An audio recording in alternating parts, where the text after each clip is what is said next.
एक गांव में माधव नाम का एक लड़का रहता था। माधव बहुत ही गरीब था।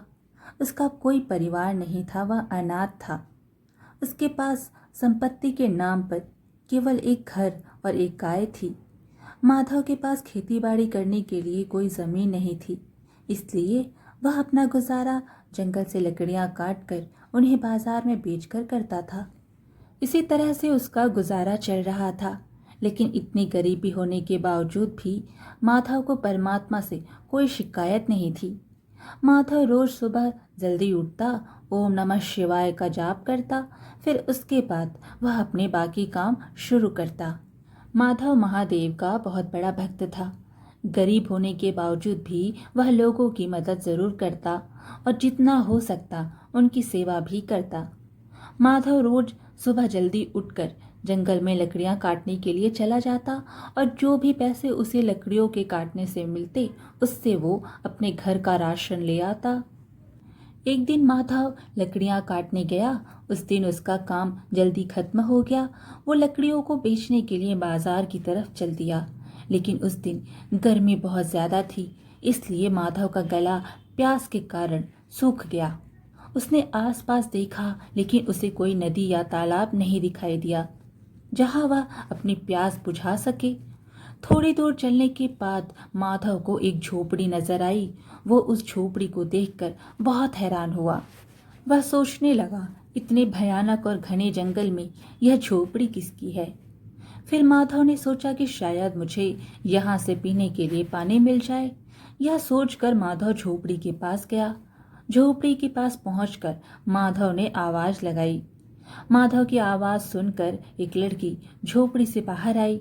उसने माधव से पूछा, आप कौन हो और मुझे आवाज क्यों लगा रहे हो? माधव ने उससे कहा, मैं एक लकड़हारा हूँ और मैं इस जंगल से लकड़ियां काट कर जा रहा था, लेकिन मुझे बहुत तेज प्यास लगी है। मुझे आपकी झोपड़ी नजर आई और मैंने सोचा शायद मुझे पीने को पानी मिल जाए।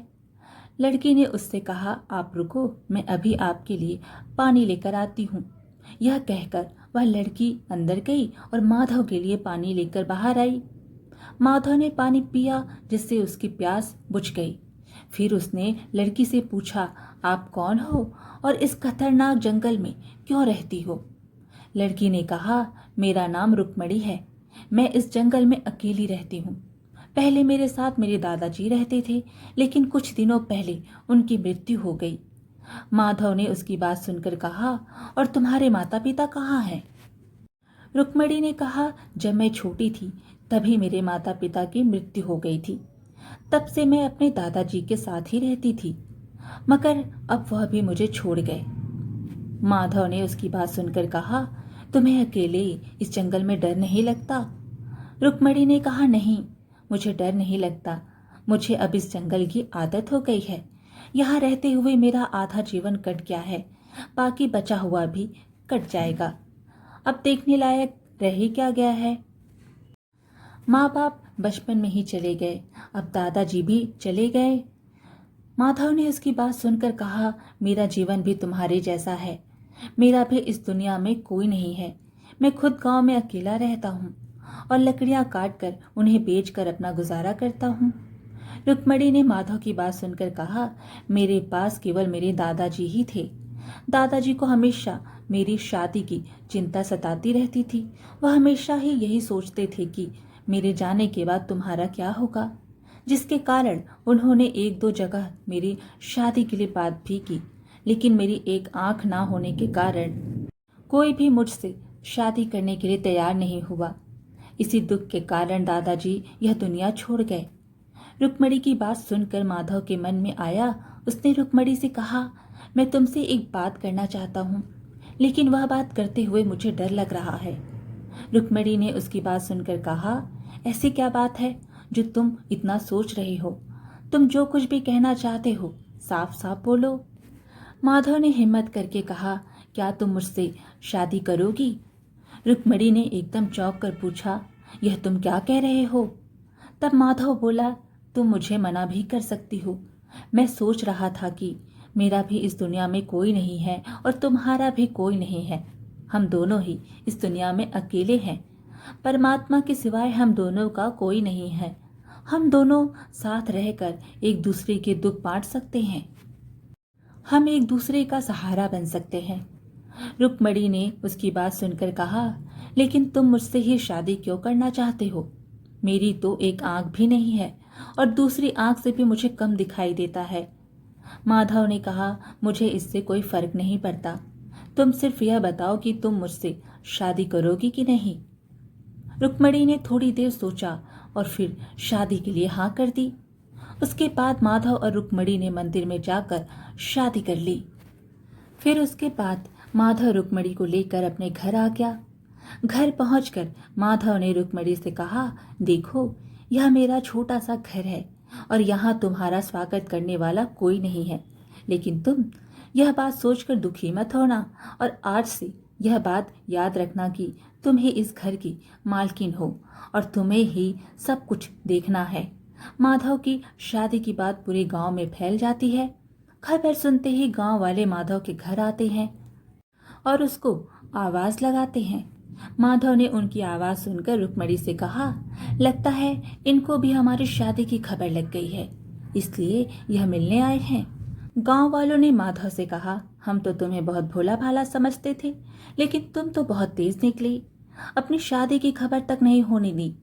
माधव ने उनकी बात सुनकर कहा, अरे बाबा, यह सब इतनी जल्दी हुआ कि बताने तक का मौका नहीं मिला, और आपको मैं क्यों नहीं बताता? आप सभी तो मेरे परिवार जैसे हो। तभी एक औरत ने कहा, भैया वह सब तो ठीक है, लेकिन क्या हमें अपनी दुल्हन से नहीं मिलवाओगे? माधव ने कहा, क्यों नहीं, अभी बुलाता हूँ। यह कहकर माधव ने रुक्मणी को आवाज लगाई और कहा, देखो बाहर तुमसे मिलने कौन आया है। जब रुक्मणी बाहर आई तो गांव वाले उसे देखकर चौंक गए। तभी एक लड़की ने कटाक्ष करते हुए पूछा, माधव भैया, इसकी एक आंख किसने फोड़ दी? क्या तुमने शादी से पहले लड़की को देखी नहीं थी? और अगर तुम्हें शादी के लिए कोई लड़की नहीं मिल रही थी तो हमें बता देते, हम तुम्हारे लिए कोई अच्छी सी लड़की ढूंढ देते। रुक्मणी को चुप देखकर एक औरत बोली, मुझे तो यह अंधी के साथ साथ बहरी भी लगती है। इतनी अपनी बुराई सुनने के बाद भी यह चुपचाप खड़ी है। सभी गांव वाले रुक्मणी का मजाक उड़ाने लगे। गांव वालों की बात सुनकर माधव को गुस्सा आ गया। उसने कहा, मेरी पत्नी अंधी ही सही, लेकिन यहाँ तुम लोगों को किसने बुलाया है? उसकी बात सुनकर एक लड़की ने कहा, हमें किसी ने नहीं बुलाया, वह तो हमें ही शौक चढ़ा था दुल्हन को देखने का, लेकिन तुम्हारी दुल्हन को देखने के बाद पता नहीं हमारा दिन कैसा गुजरेगा। उसकी बात सुनकर माधव ने गुस्से से कहा, तुमको किसने कहा था कि यहाँ आकर मेरी दुल्हन को देखो?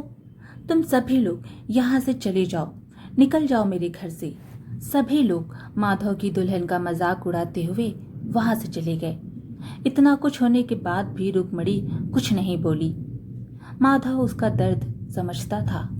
माधव ने उसको कहा, यह लोग तो पागल हैं, तुम चिंता मत करो, भोलेनाथ सब ठीक करेंगे। माधव की बात सुनकर रुक्मणी थोड़ी ठीक हो गई। उसके बाद दोनों का जीवन चलने लगा। माधव को रोज सुबह ओम नमः शिवाय जपते हुए देखकर रुक्मणी को बहुत अच्छा लगता था। वह भी रोज सुबह जल्दी उठ जाती। उसके बाद माधव और रुक्मणी दोनों ओम नमः शिवाय जपने बैठ जाती। ओम नमः शिवाय का जाप करने से दोनों को बहुत शांति मिलती।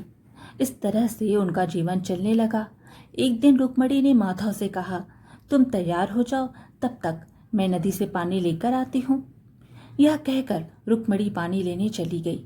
जब वह नदी पर पानी लेने पहुंची तो नदी पर गांव की कुछ औरतें खड़ी हुई थीं, जो रुक्मणी को देखकर उसका मजाक उड़ाने लगी और कहने लगी, आज इसको ऐसा सबक सिखाएंगे कि अगली बार यह पानी लेने के बारे में सोचेगी भी नहीं।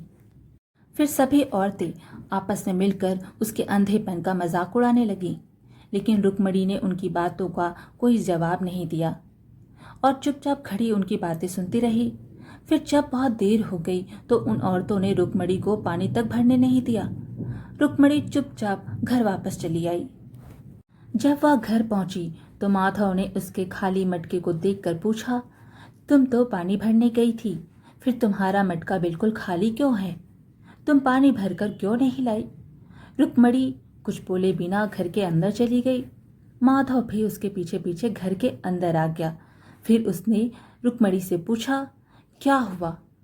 तब रुक्मणी ने कहा, जब मैं नदी पर पानी भरने गई तो गांव की औरतों ने वहां पर भी मेरा मजाक उड़ाया। माधव को उसकी बात सुनकर गुस्सा आ गया। वह उनसे लड़ने के लिए जाने लगा, लेकिन रुक्मणी ने उसे जाने से रोक दिया।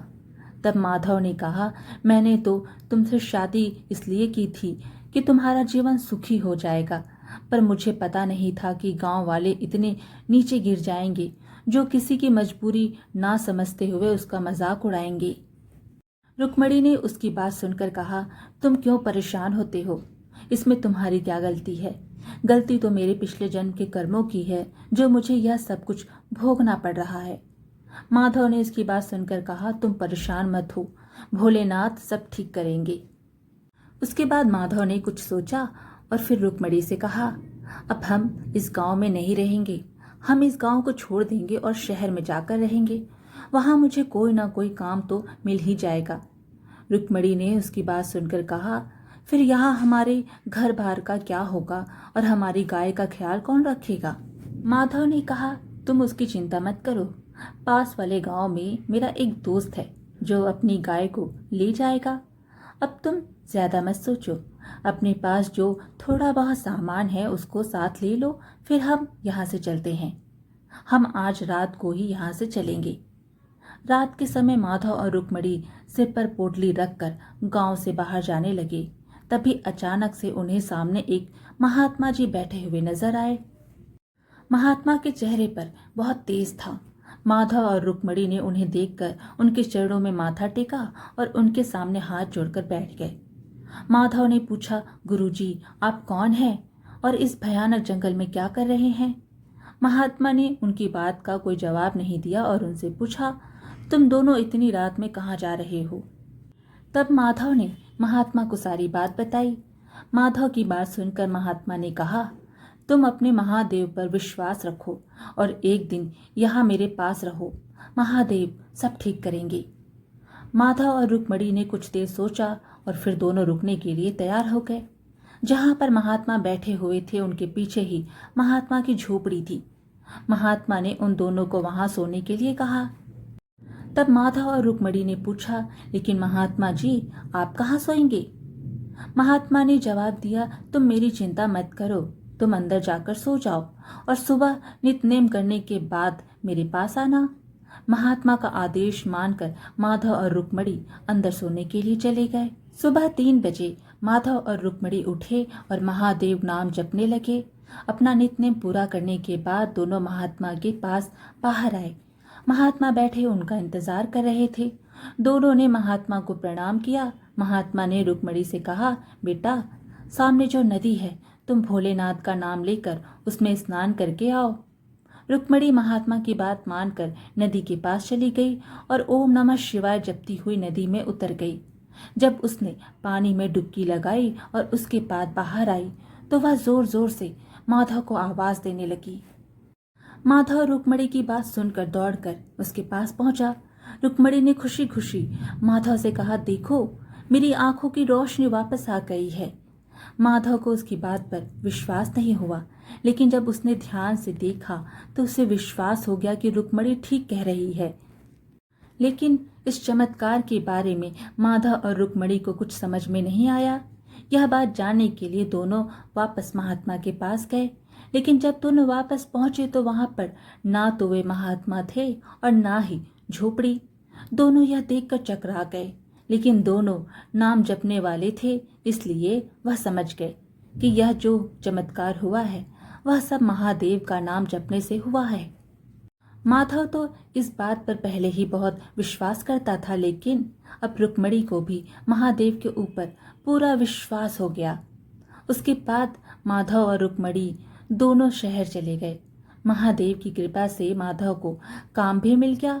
माधव बहुत ही मेहनती और ईमानदार था, इसलिए कुछ समय के अंदर ही उसकी गरीबी दूर हो गई।